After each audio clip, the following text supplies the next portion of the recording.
The Jamie Vogler Talk Show, ladies and gents, a show that I've gone and created to talk to people involved in the boating, camping, fishing, and four-wheel driving industry, whether that be influencers, whether that be brands. I'm going to sit down and ask them in-depth questions that you guys want to know. Anyway, guys, sit back, relax. Hope you guys enjoy the show.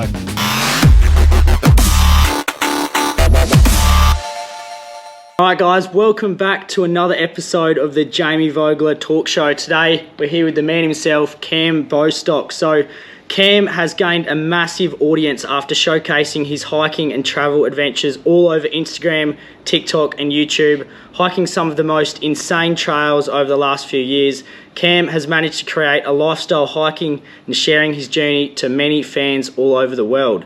It is bloody great to have you on the show, mate. Thanks. How you going? I'm doing really well. Yeah. It was an awesome intro. For people who don't know, who are you? And what sort of got you into this? Yeah, I am a full-time content creator. Very lucky to be able to do this as a job. And yeah, like you said in the intro, do a lot of hiking. So been recently traveling to some other countries, doing lots of different trails and hikes, lots of different styles. I really love long-distance hiking. So through hiking is what it's called, 1,000+ kilometer trails, which can take weeks and months. Basically like living out on the trail. Yes, that's my favorite thing in the world, and yeah, I've been doing that for sort of the last 6 or 7 years into my 20s. Yeah, and it's been fun. Yeah, it's wild because obviously we've been mates since you sort of started all of this social media stuff, and you've grown into.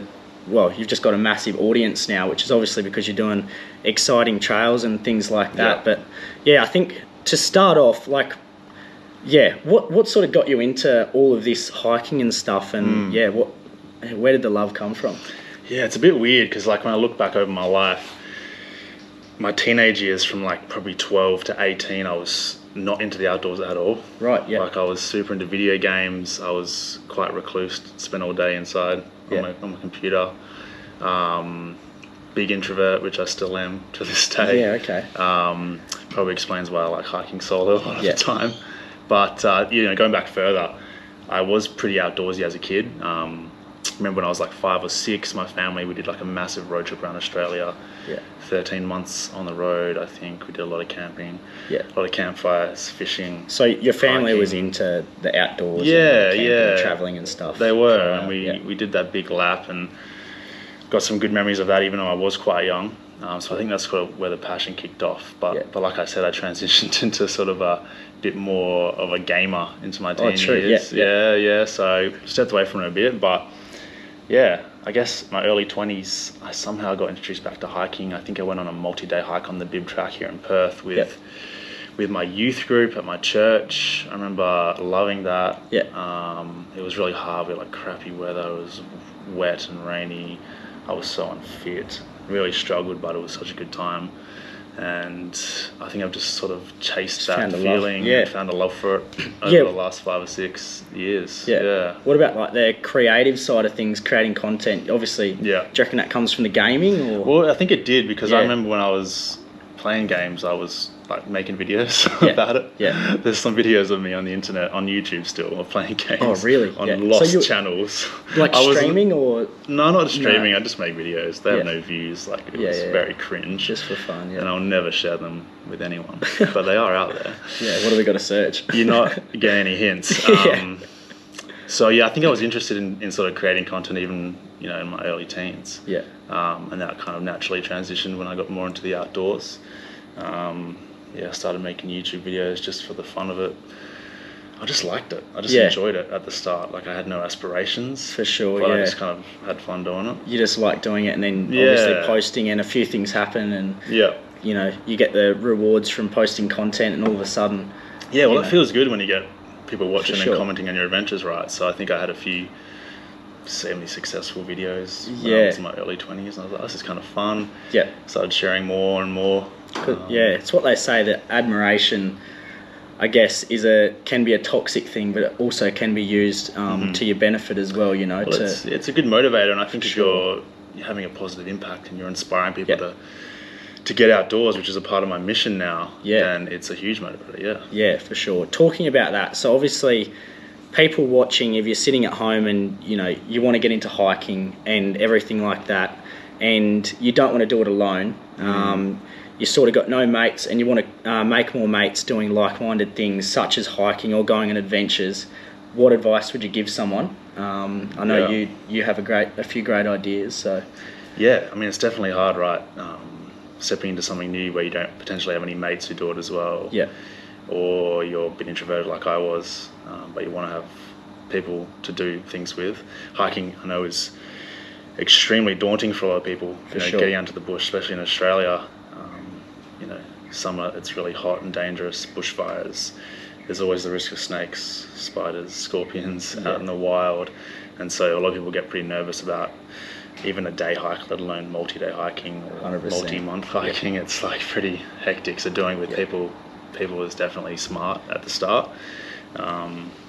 There's a few ways that I sort of facilitate that. I host some hiking groups, which is really cool, and I think a great way for people to get out and experience the trails by themselves, but with the people. So you can kind of just show up. I host a monthly trail club called Rapids Trail Club, which is in Perth. It's in Perth, and we usually run in the cooler months of the year, so we're off this summer. But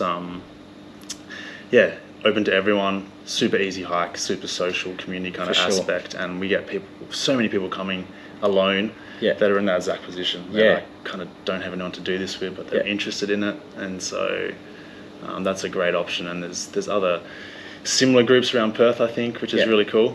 Well, I think it's something that I've been looking into recently, to try and help people find new mates. And I think the Rapid Trails Club, these are more Perth-based things, just because that's where we're based. But another one that's sort of becoming Australia-wide now, which I think you've been to a few times, is Cold Nips. Yeah, incredible community. Yeah, it's great. And you've got people who are sort of into the same thing or similar, or if they're not, you'll find everyone's just there literally to make a whole new group of mates. And I think I've been to one of them, and it was, people just coming up to you, and you get a bit nervous at the start because you're early in the morning and you don't really know anyone, but people start to come up to you, have a chat, have a yarn, and I think it's it's such a good opportunity to try and find new mates. And I mean, just speaking from the Perth side of things, there's so many community groups that are popping up these days. There's run clubs, there's the dip morning clubs, run, there's hike clubs, there's everything. So no matter what you're interested in, you can sort of find a community that will be perfect for you. And I'm sure that's similar around Australia and 100%. I'm sure around the world as well. But Cold Nips is awesome. Epic group of people. The Rapid Trails Club, how would people find that? If they wanted to join, or if you're into hiking, it's just Rapids Trail Club on Instagram. So that's where we post all the events and all the content for that. All are welcome. Just go have a look, and we usually do like 5Ks or about 2 hours of walking. And all different trails around Perth. Cool. Epic crew. It sounds great, and I've known a few people that go on it too that say it's awesome, and good way to get up and about as well. So absolutely. That's cool. So obviously you've done some crazy hikes over the last few years, I guess, that I've followed you anyway. Talk us through, what was the craziest one that you've ever done, as in the hardest one that really sort of challenged you? There's been a few, like you said. I've been around a little bit, and every time I do a hike, I'm like, I've pushed myself and I've conquered it, and I want to do something harder next. So it just keeps getting crazier. But probably the hardest single trek I've done was last year, 2023. I did a trail in New Zealand called Araroa. Just hiking the entire length of the country, which is pretty crazy. You start at the northernmost point of the country, or the southern. You go the whole way. You go to the other side. So it's about 3,000 kilometers long, and that was a wild experience. Took me like 2.5 months. The trail was pretty rough because it's quite new. So there's a lot of bush bashing, a lot of mud walking, beach walking, a lot of mountains, obviously in New Zealand, especially in the South Island. And I did that one solo as well, which was, a huge challenge. So overall, it was a tough hike. Is that challenging going on your own, like no one to talk to, or do you meet people along the way? Or it definitely has its pros and cons. Like, I love being out there by myself. For sure. Because one of my biggest things with the hikes is I really love challenging myself. I want to feel like I'm pushing myself every day and every hike, and so doing that by yourself is just another way to sort of be like, well, I'm only relying on myself here. I've got to kind of make things work and get to that next hut or campsite or get to the next town in one piece. But yeah, there's definitely downsides hiking alone. It's quite isolating. Yeah, for sure. Luckily, these hikes, there's generally a few other people hiking, so I would see people occasionally on trail. Have a bit of a chat, keep yourself Have a bit of a chat, back in catch check. up. Yeah. I hiked with a guy I met on trail for about 2 weeks at one point on that one in New Zealand, which was really cool. Yeah. And you meet some incredible people. I mean, for sure. Generally, the people that want to hike for 3 months straight are pretty crazy and cool and have cool stories and that kind of stuff. So you kind of get along with anyone you do meet out there, which is fun. Yeah. But yeah, I love the solo hiking for sure, especially on the ultra long distance stuff. Yeah. I mean, 3,000 kilometres, or the whole of New Zealand. So that's from the top of the North Island all the way down to the bottom of the South Island. That's right. Yeah. So, what's the logistics behind that? Like, I could imagine it'd be crazy. I mean, even just going on a normal holiday, it takes a little while to plan. But how do you, obviously over 2.5 months as well, so you need to have the right amount of food, the right amount of water especially. Yeah. Your camping facilities, if something goes wrong, like talk us through that process. How long does that take? The logistics is one of the most challenging parts of these long distance hikes for sure. Especially in New Zealand, there's a lot of backcountry hiking, so you're away from civilization for 3, 4, 5, 6, 7 days at a time, which is crazy. I generally hike with a little bit less planning. I really like winging it a little bit, so I'll plan the next couple of days and just kind of go as I go. But still, a lot to think about with food, water. If you're going to be walking, a 5-day stretch, you've got to plan your food for every day. And where you'll sleep and camp, or is that sort of pretty straightforward? You just literally camp on the side of the road? No, you can't really freedom camp in New Zealand. Some trails you can do that. In New Zealand, there's a lot of backcountry huts and campsites. Yeah. So you have a map on your phone, you know where all the campsites are, that's 30 kilometres, all right, I'm going to hike there tonight. And that's kind of the goal for the day, and you kind of plan out your days and weeks like that. Just trying to make it to that next campsite, the next hut. Usually they have like a water tank at those places as well. Yeah, okay. And if not, you just fill up in streams or rivers along the way, which is... It'd be pretty fresh over in... most of the mountain streams you can drink straight from the mountain, which is wild, but you generally filter water in most cases, because you never know what's kind of in it. Could be a den animal upstream or something crazy. You're not going to want to try and deal with that hiking out there. You can get really, really sick, which is brutal. So there's a lot to think about at all times, and you're always planning towards that sort of next town or city that you're going to hike through or past. You want to hitchhike in, or whether you hike in, and that's where you resupply. Get food for the next section, get new shoes, clothes, charge your battery packs, all that kind of stuff. For sure, because filming's obviously another element that you add as well. So I could imagine that would be makes it harder. Do you just bring a power bank along, or? I'll generally bring a couple power banks. Okay. So quite a bit of capacity, because I've got my phone and my mics and drone and if I'm bringing a drone or if I'm bringing my camera. On top of like the watch and the headphones, there's a lot of things to charge. So battery management's pretty big as well out in the backcountry. So back to a few minutes ago, we were talking about sickness on the trail. Have you ever been at a point where you're like, I don't know if I can go on anymore? Have you been with someone that's been struggling, or? I mean, I was lucky in New Zealand to not really get sick at all. Which is probably partly because I was alone for so much of it that I didn't catch anything. True, I had a few pretty bad injuries.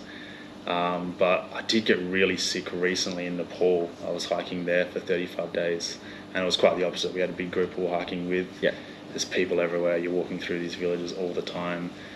You're drinking dirty water. You're eating like pretty rough made food. Like some of the lodges you stay at, the kitchens are not sanitary.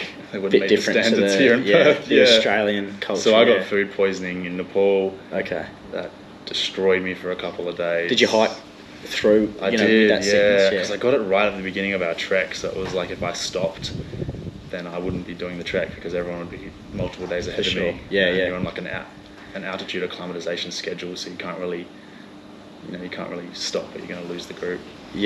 So I hiked through it. That was tough because I couldn't eat. I was just crapping 24/7. True. And there's no Western toilets there. It's all the squat toilets, and they're not clean either. And it was rough. That's not ideal. And I got like a few colds that trip as well. I got what's called the Kumbu cough, which is like a high altitude cough, which dries out your throat. Oh wow. And your mouth.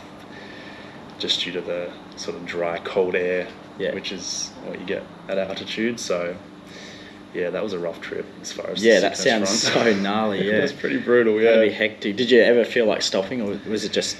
Oh, a few times when I had the cough really bad, when had the food poisoning, I was like, this sucks so bad. But like, it's so much fun at the same time. For sure. I was in the Himalayas. It was the most beautiful place on earth. We had like all these big mountain climbs ahead of us. It was like, just keep putting one foot in front of the other.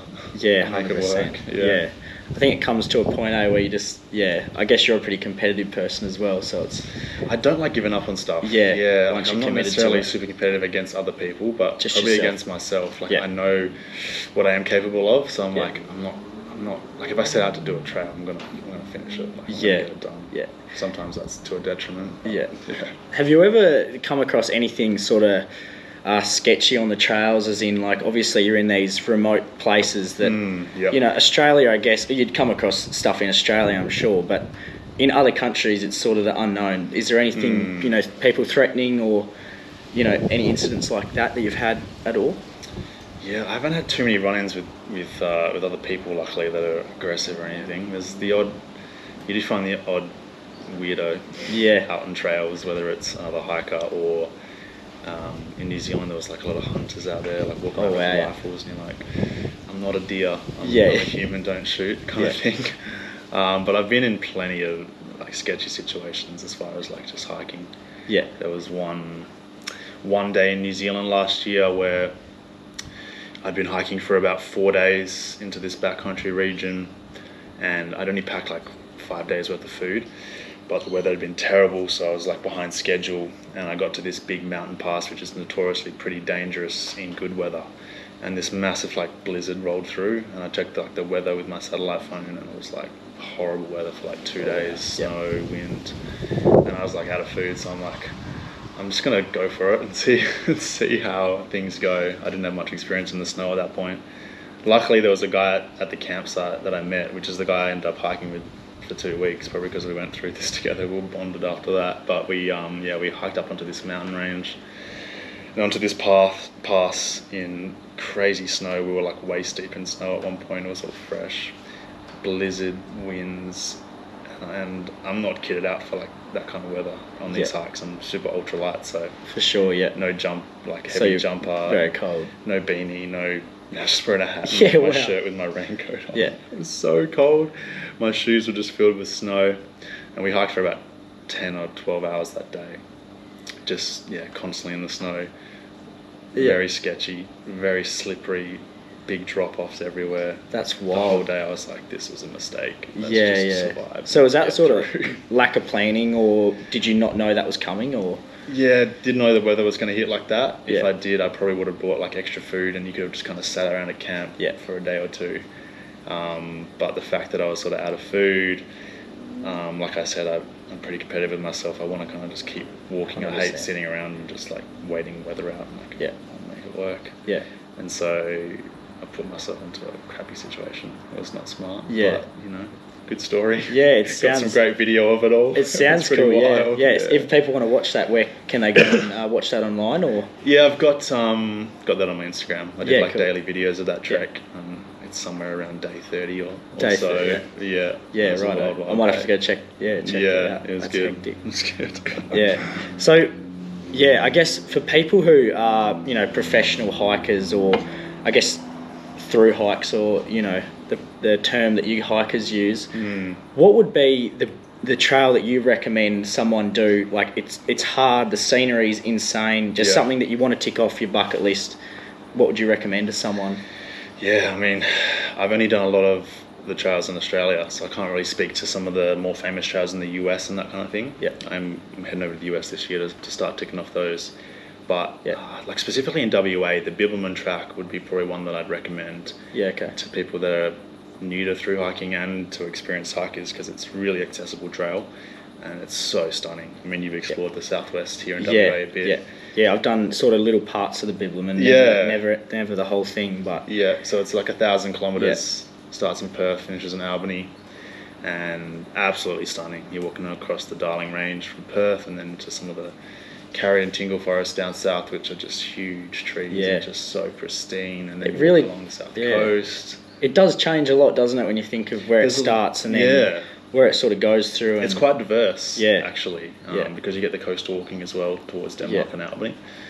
And the trail is, super well maintained, so it's pretty accessible for most people. There's huts along the whole trek as well. Sort of every 20 to 25 k's is a camping hut, open air. So just public for anyone to use. Water tank, a long drop toilet. It's a great trail. We're very lucky to have it actually, and it's good as well because there's a lot of opportunity to do shorter hikes on it if you are not ready to commit to a month or two hiking 1,000 kilometers. There's a hut every 25k, so you can kind of choose your own adventure. Go out for a night or two. And experience it. It's unreal. So I guess that answers the next question. I was going to say a trail for sort of people beginning, but I guess one thing, it depends where you live, because definitely go on the Bibbulmun if you live over anywhere else in the world. But like how would you recommend people go about, if you want to go for a hike, how would they sort of find a local trail or something? I mean, there's a lot of great resources for finding new trails. All Trails is a great app on your phone, which is, it's about as good as it gets. So does that rate how hard they are? And it'll have all that information. It'll have the difficulty, the grade. It'll have a lot of people's personal reviews as well, so you get a good idea of what to expect. And you can just basically search via your location or a certain location. You just type that in. Oh, cool. Shows you all the best trails. I use that a lot, like if I'm travelling somewhere new. Obviously I've done a lot of stuff in Perth already, but if I'm over east in Australia or I'm going to a new country and I have a bit of time and I want to hit something up, All Trails is great. Research it, there's another app called Far Out, which is more of a through hiking app. So that's sort of how you can discover long distance trails, anywhere from 100 to 5,000 kilometre trails in your sort of state, country kind of thing. That's another great option as well. So 5,000, that's a long way. That would be longer than walking across Australia. There's some trails in the US and Europe that are, is that where you're going? You said you're going to the US. So I'm hiking a 4,500 kilometre trail in the US. In April I'm heading over. Which is going to be by far my longest one. It's the Pacific Crest Trail. So I'm so excited. So what do you see on that? Mountains and it's very diverse as well. Like pretty much any through hike, because it's so long, you're going to see a lot for sure. But it starts on the US-Mexico border in California. The west coast, and there's about a couple of weeks of desert walking in Southern California, and then you hit the Sierra Nevada mountain range. So you get some alpine ice, high altitude trekking as well for about a month, which is incredible. And then just a month. And that's just part of it. And then you kind of go up through Northern California into Oregon and Washington, in Washington State's where you finish, and then you finish on the Canada-US border. So it's basically like the height of the country, and you get all the forests and more mountain cascades up in Washington. So there's going to be a lot to it. It's crazy. And it walks past some of the most iconic places in the world, like Yosemite National Park, where we're walking through and stuff like that. So I'm so that's going to be insane. That's going to be wild. It's crazy to put just that distance. I was just sort of calculating in my brain how far that is. It's insane. Like, for us, putting it in perspective, Australia, it's literally like going from one side to the other. Which is essentially that, like a four-day drive, pushing yourself. So that's just I think it'll take me about 100 days to walk. 100 days, if all goes to plan. It's a bit harder making videos along the way, but that's the goal. So obviously, I couldn't imagine the logistics that go into that with planning. And I'm in the midst of the planning at the moment. So I had to get a permit for the trail, which is highly contested. They only give out a certain amount each year. Managed to snag one, and then currently trying to get my visa for the US so I can stay longer than just the regular 90 days as a tourist. And then planning the trail itself, all the gear, food stops, like sending packages ahead of me on trail, so I have supplies, and there's a whole bunch of different things to think about compared to Australia. Like there's bears in the US, and mountain lions. So do you bring weapons or? So like lots of people would bring like a bear spray, and you're required by law in a good chunk of the trail to bring a bear canister for all your food as well, so that the bear can't basically eat your food, which encourages the bear to come back and keep searching for food. So you've got to bring that bear canister with you, eat away from your campsite, all these things that we do not think about here. Yeah. I mean, people think Australia is scary with snakes and spiders, but I'd much rather that than bears. Yeah, 100%. Mountain lions and stuff like that. Yeah, it's true. I mean, we've got really nothing that's going to hunt you down as such in the way of animal life. Like, you got your snakes and spiders, and if you trip through a bush, maybe very unlucky. If you don't scare them first, you might get you might get whacked. But I mean, I'm more scared about what you do when you're on the water. In the water, there's sharks and there's stingrays and there's jellyfish and you step in the water and that's cooked. Yeah, I think. Yeah, I guess that's one part of Australia, and you sort of go up north and you start to get your crocodiles and your stonefish and they can kill you, right? And the jellyfish and whatnot. So I think in that department, Australia probably takes the cake a little bit. Is when you step into the ocean. But hiking, you're pretty safe. But bears is wild. It's I wouldn't even scary. Yeah, you see the size of a bear. I mean, I've never seen one in person, but you see those grizzlies you see on videos are like an elephant. Yeah, and they're quick. They're very fast. Quick. They can climb. They can rip you apart. It's crazy because I really want to see one. How you cool would that be? For sure. But you definitely want to see one up close, and you definitely don't want it to be hungry and not on your own. That kind of thing. So it'll be good. It's going to be pretty cool though, I think. So it'll be cool. Yeah. Obviously, I mean, that trip obviously is going to cost a lot of money in the way of travelling to get there. Yeah. Your lifestyle, there'd be a lot of outgoings that I could imagine, filming and travelling all the time and seeing all these places. Yeah. How does someone like you, obviously this is your full-time gig, making content and things like that, how do you make money? And I guess that's it. How do you make money? It's a good question. Yeah. That's probably the most asked question I get For sure. from people on social media, because it's pretty cool to be able to do this as a job. It is, And it's definitely not easy to make money doing it either. Definitely. So that's been a journey I've been on over the last few years, trying to build an income, make it sustainable for myself. Yeah. And I mean, I've been full time for 3 years as of this month, as of January. Wow, well done. And the first year and a half, I was broke. Just struggling. Didn't make any money. Yeah. Kind of depleted all my savings, but I knew I wanted to do it, so it was kind of just keep reinvesting and making it work. But definitely lucky over the last 9 to 18 months to have made it, good, made some good money, made it sustainable. Just been good, and there's been lots of ways. So I think one of the keys to making a sustainable income is having multiple sources of revenue. For sure. I think if you're working a regular job, you know what to expect every week. 100%. You only need that one source of income because it's the same every week, and it adds up to so and so every year. You know what you are going to have. You know what you can pretty spend, easy to plan and budget and plan. Be ready. Whereas it's quite the opposite as a creator. It's very inconsistent. We were talking a bit about that before.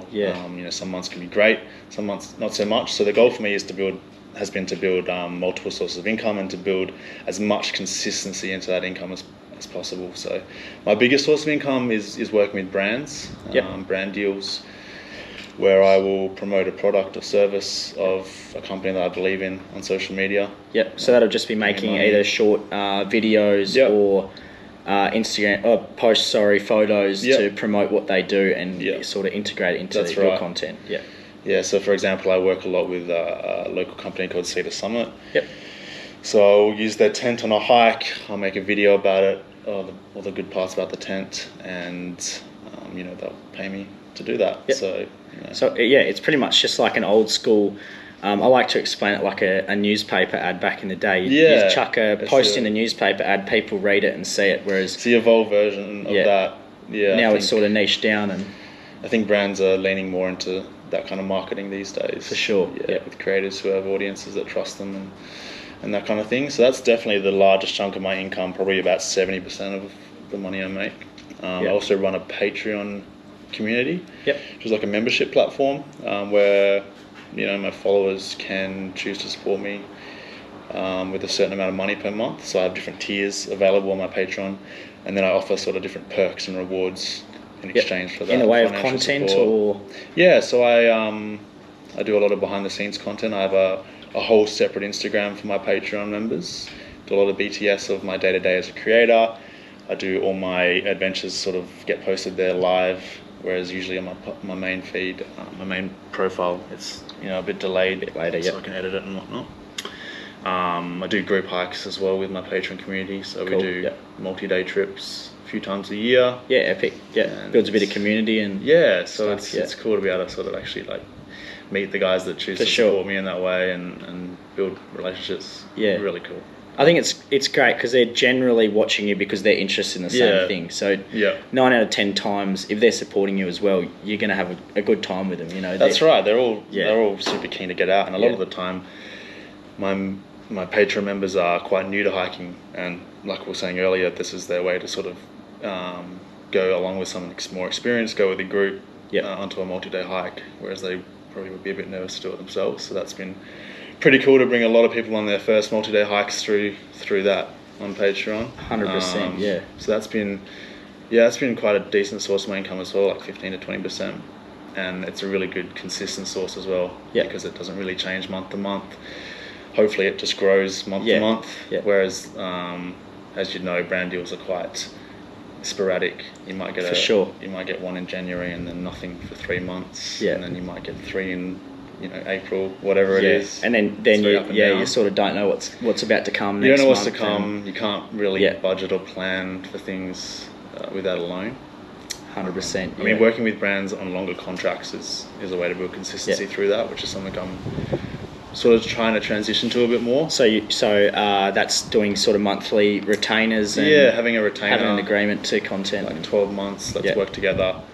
Produce a certain amount of content each month for a certain amount of fee, of financial fee every month as well. So more consistency for both parties. I think that's the term as well, especially with someone like you. The consistency is something that people struggle with. Mm-hmm. Anyone can create a cool video, a cool let's say hiking video or whatnot, but to be able to do that consistently for 3 years back to back is where the difference comes, because you see a lot of people even come into the game and they'll sort of drop off because they've either got other commitments, they don't enjoy it as much, or they don't realise the hard work that goes into the consistent bit, especially at the start when you're not getting a financial reward, because without that reward it is hard to do, because you're doing voluntary work for no reason, and you can still go and do what you're doing and not record it. And I think that's it. The essence of it is you've got to really enjoy the whole process. For sure. It's just not going to happen because it's so much work. It is, yeah. I've worked more hours doing this job than any job I've ever had. Yeah. By far. Yeah. Like, it's a grind, and I'm lucky because I love hiking. Obviously, I love filming and editing my hikes. I love the whole process.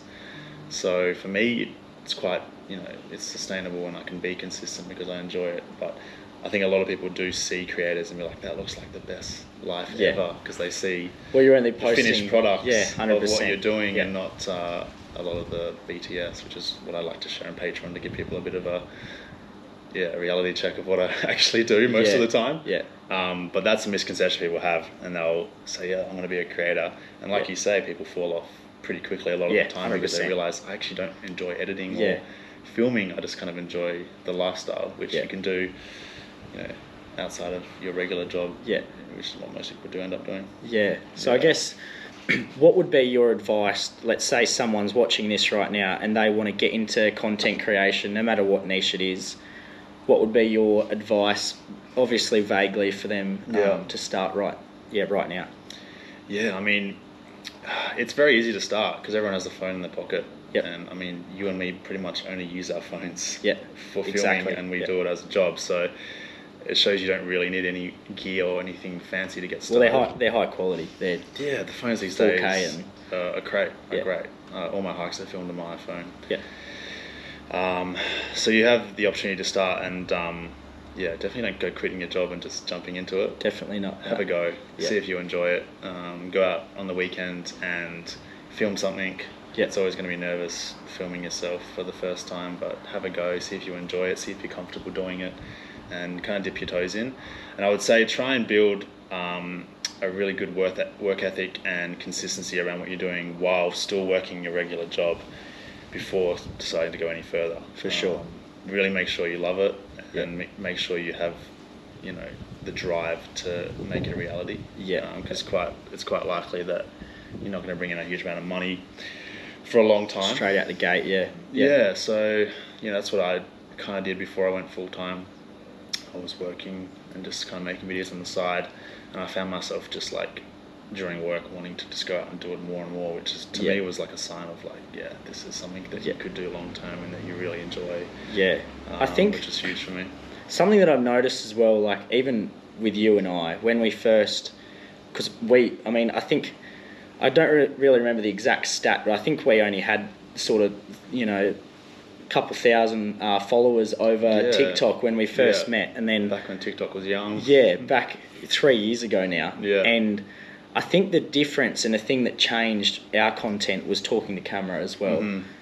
It's definitely 100%. Not something that people like to do, but it's something that once you do it, you just create that connection. I think TikTok as well creates a bit of a, I don't know what it is, like a bit of a false sense of views, in a sense of like you can get a lot of views from a cinematic piece, but it doesn't bring anywhere near the value of, you know, talking to the camera and building that connection. So that's something else to look out for as well. I think so. And I think, you want to really bring out your personality in your content as well. If you're never talking to the camera, you're never showing your face, it's going to be hard to build a connection with your audience. It's going to be hard to build an income working with brands or from like something like Patreon, because people don't know you or know who you really are. And so I think that's really important. And most people hate talking to the camera. Like it's the hardest thing ever. Like for me, talking to the camera comes quite easy, and I suck at talking in groups of people or in front of people. That's the worst thing ever. But talking to a camera's comes quite easy. But for a lot of people, it's not like that. So I think it's something that's super valuable in your content, something that most creators should be doing. So it's about sort of just going for it and getting more comfortable and practicing it, because it is a skill. And if it's something that you want to do, do it. And I think if it also means stepping away from your friendship, not stepping away from your friendship group, but going and doing this on your own to start with, to build that confidence, I think that's a good idea, because definitely, you know, sometimes people I guess don't want to hear you sort of babble on about what you're going on about, and then they'll start to say stuff, and then you'll hear rut, because it's it's nerve-wracking talking in front of people to a camera as well. 100%. 100% it is. It just feels strange and awkward. Which is why, like, I think over the last few years I've transitioned my friend groups into a lot of other content creators. People do similar stuff because, you know, they get it. They get it, and everyone understands, and it's just a part of it. But that's a great tip, like going out by yourself and building that confidence. Just building that confidence and making all the mistakes and doing it again. And just posting it and just seeing how it goes. For sure. All right, well, I guess what's the last question I got for you is, what plans you got for the future coming up? Obviously, you got the US trip. Is there any other plans coming up, or anything people can look out for on your social media? So I got the US trip in April, which will be about a 4-month trip, which will be cool. In the meantime, I've got a bunch of little trips over the next few months, which I'm really looking forward to sharing. A bunch of multi-day hikes, going to Hong Kong next week, which will be cool. Oh, wow. Do some hiking and kayaking there. Cool. Going to Queensland in February as well for a couple of weeks, do some multi-day hikes up in that incredible region of Australia. And then I'm in Tassie in March as well, doing a couple multi-day hikes. Oh, that'll be, best hikes in Australia down there. Tassie's unbelievable. So that'll be good. And a bunch of stuff in Western Australia as well, while it's nice and hot, no doubt. But the big one this year will be the US, and after that I have no plans. I'm just going to let that one play its course and see where I am afterwards. A lot can happen in that so amount much of can time, happen, and I don't know how long it's going to take and all that kind of stuff. Well, it's I mean, that's a lot of kilometres already until mid-year. So that's insane. But it was great to have you on the show, mate. And my pleasure. If you guys want to go follow Cam, I'll put his link or his right here underneath. Go check him out, see his adventures, and that's it. Cheers, bro. Cheers, mate. See you guys next time.